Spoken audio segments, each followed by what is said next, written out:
എല്ലാ പ്രിയപ്പെട്ടവർക്കും ക്രിസ്തുയേശുവിൻ്റെ നിസ്തുല നാമത്തിൽ പ്രഭാതവന്ദനം അറിയിക്കട്ടെ. ഇന്നത്തെ നമ്മുടെ ധ്യാനത്തിനായി വെളിപ്പാട് പുസ്തകം 1-ാം അധ്യായം 4 മുതൽ 6 വരെയുള്ള വാക്യങ്ങൾ. വെളിപ്പാട് പുസ്തകം 1-4 മുതൽ 6 വരെ. യോഹന്നാൻ ആസ്യയിലെ 7 സഭകൾക്കും എഴുതുന്നത്: ഇരിക്കുന്നവനും ഇരുന്നവനും വരുന്നവനുമായവങ്കിൽ നിന്നും അവൻ്റെ സിംഹാസനത്തിന് മുൻപിലുള്ള 7 ആത്മാക്കളുടെ പക്കൽ നിന്നും വിശ്വസ്ത സാക്ഷിയും മരിച്ചവരിൽ ആദ്യജാതനും ഭൂരാജാക്കന്മാർക്ക് അധിപതിയുമായ യേശുക്രിസ്തുവിങ്കൽ നിന്നും നിങ്ങൾക്ക് കൃപയും സമാധാനവും ഉണ്ടാകട്ടെ. നമ്മെ സ്നേഹിക്കുന്നവനും നമ്മുടെ പാപം പോക്കി നമ്മെ തൻ്റെ രക്തത്താൽ വിടുവിച്ച് തൻ്റെ പിതാവായ ദൈവത്തിന് നമ്മെ രാജ്യവും പുരോഹിതന്മാരും ആക്കി തീർത്തവനുമായവന് എന്നേക്കും മഹത്വവും ബലവും. ആമേൻ. കർത്താവിൻ്റെ പരിശുദ്ധ നാമം വാഴ്ത്തപ്പെടുമാറാകട്ടെ. മറ്റൊരു പ്രഭാതം നമ്മുടെ ആയുസ്സിൽ ദൈവം ദാനമായി നൽകി. ഇരുന്നവനും ഇരിക്കുന്നവനും വരുന്നവനും ആയവനിൽ നിന്ന് കൃപയും സമാധാനവും ആശംസിച്ചുകൊണ്ട് ആസ്യയിലുള്ള സഭകളെ യോഹന്നാൻ അഭിവാദ്യം ചെയ്യുന്നു. ആയിരുന്നവനും വരുന്നവനും ആയ ഞാനാകുന്നവനിൽ നിന്ന് കൃപയും സമാധാനവും എന്ന് ഇത് വിവർത്തനം ചെയ്യാൻ സാധിക്കുന്നുണ്ട്. സമ്പന്നരായ റോമാ പൗരന്മാർ ചക്രവർത്തിയുടെ കൃപയിൽ നിന്നുള്ള അനുഗ്രഹത്തിലും റോമാ സാമ്രാജ്യം സ്ഥാപിച്ചിരിക്കുന്ന സമാധാനത്തിലും വിശ്വസിച്ചേക്കും. എന്നാൽ ഈ സമാധാനം ഒരു മൃഗീയ ശക്തിയിൽ അധിഷ്ഠിതമാണെന്നും ചക്രവർത്തിയുടെ കൃപയാൽ തങ്ങളെ മരണത്തിന് വിധിക്കാമെന്നും യോഹന്നാൻ അറിയാം. മരണവിധി തുടങ്ങുന്നത് കർത്താവായ ദൈവത്തിന് പ്രസാദം തോന്നി എന്ന് തുടങ്ങുന്ന ഭാഗത്താണ്.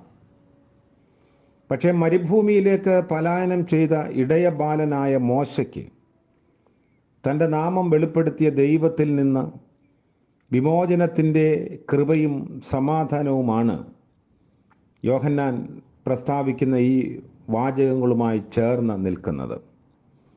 ഞാനാകുന്നവൻ ഞാനാകുന്നു, ഞാൻ നിന്നോട് കൂടെയുണ്ട്, ഞാൻ ജനത്തിൻ്റെ നിലവിളി കേട്ടിരിക്കുന്നു, നീ പോയി അവരെ അടിമത്തത്തിൽ നിന്ന് വിടുവിച്ചു കൊണ്ടുവരണം. പുറപ്പാട് പുസ്തകം 3-ാം അധ്യായം 14-ാം വാക്യത്തിൽ മോശയ്ക്ക് ഈ ദൗത്യം നൽകുമ്പോൾ ദൈവം പറഞ്ഞ വാക്കുകളാണ്: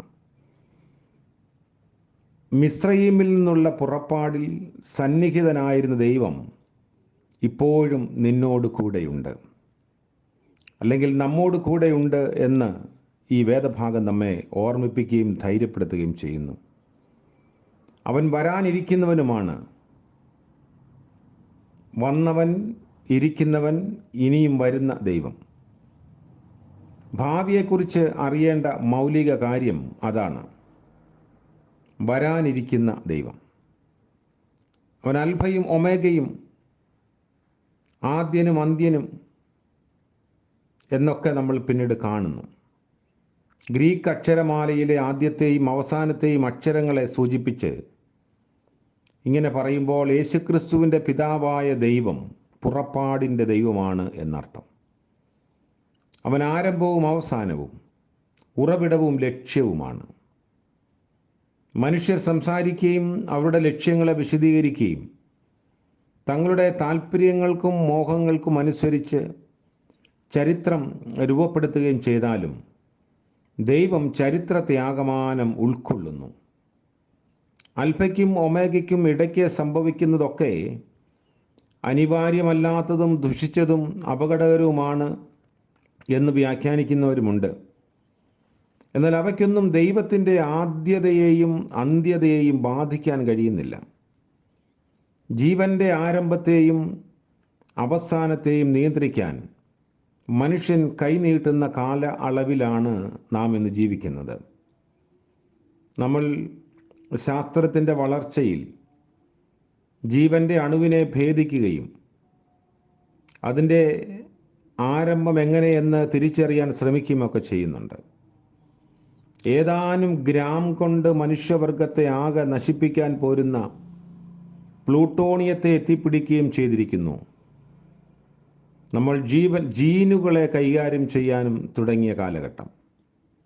ഇവിടെ ദൈവദത്തമായ ജീവൻ്റെ അടിസ്ഥാന ഘടകത്തിൽ നമ്മൾ കടന്നു കയറുന്നതുകൊണ്ട് നിയന്ത്രണാതീതമായ എന്ത് ഫലത്തിൽ എത്തിച്ചേരുമെന്ന് ആർക്കും പറയാൻ സാധിക്കില്ല. ഭൂമിയെ വാഴാൻ മനുഷ്യന് ദൈവം കൊടുത്ത അധികാരത്തിൻ്റെ ഒരംശമായി ഈ കഴിവിനെ ചിലർ വ്യാഖ്യാനിക്കുന്നു.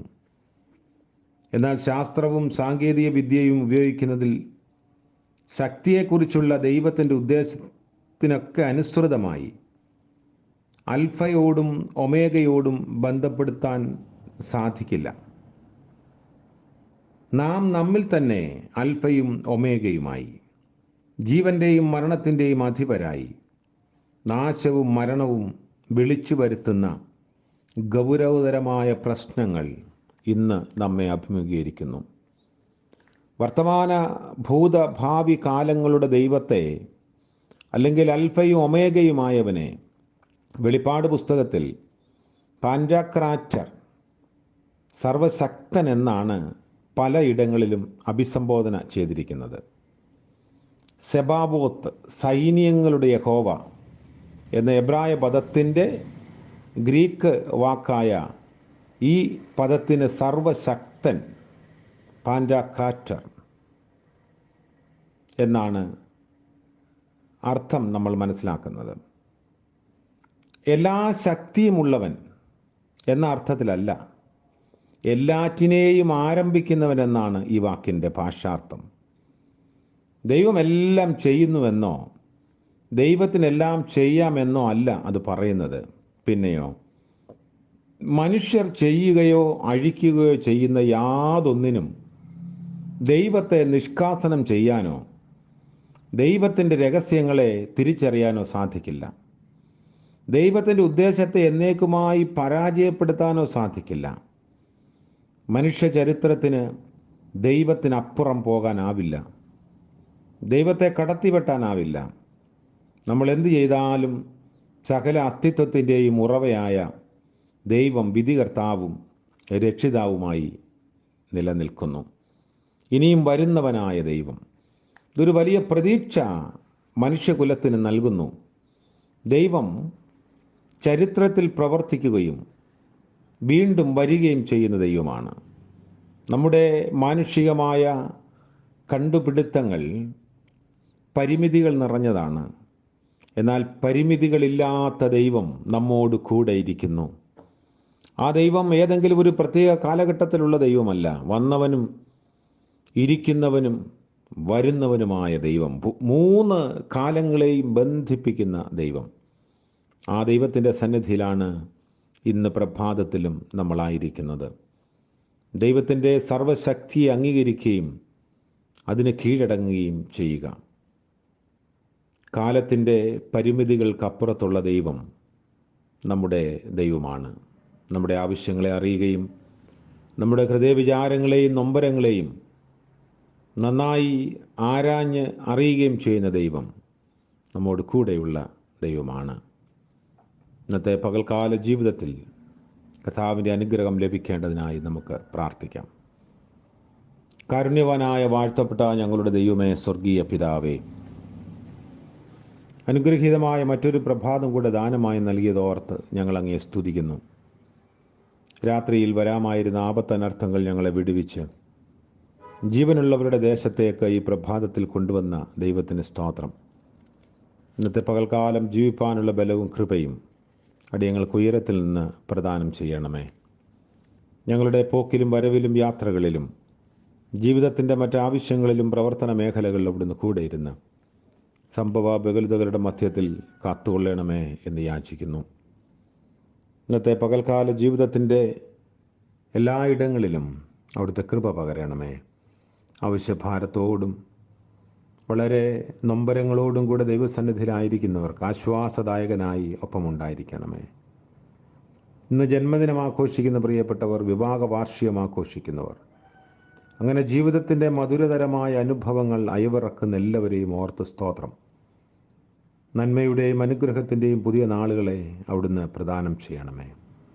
യേശുമശിഹ മൂലം ഞങ്ങളുടെ പ്രാർത്ഥന കൃപയോടെ കേൾക്കുമാറാകണമേ. ആമേൻ. സർവശക്തിയുള്ള ദൈവത്തിൻ്റെ കൃപയും അനുഗ്രഹവും നമ്മെല്ലാവരോടും കൂടെ ഇപ്പോഴും എപ്പോഴും എന്നേക്കും ഉണ്ടായിരിക്കുമാറാകട്ടെ. ആമേൻ.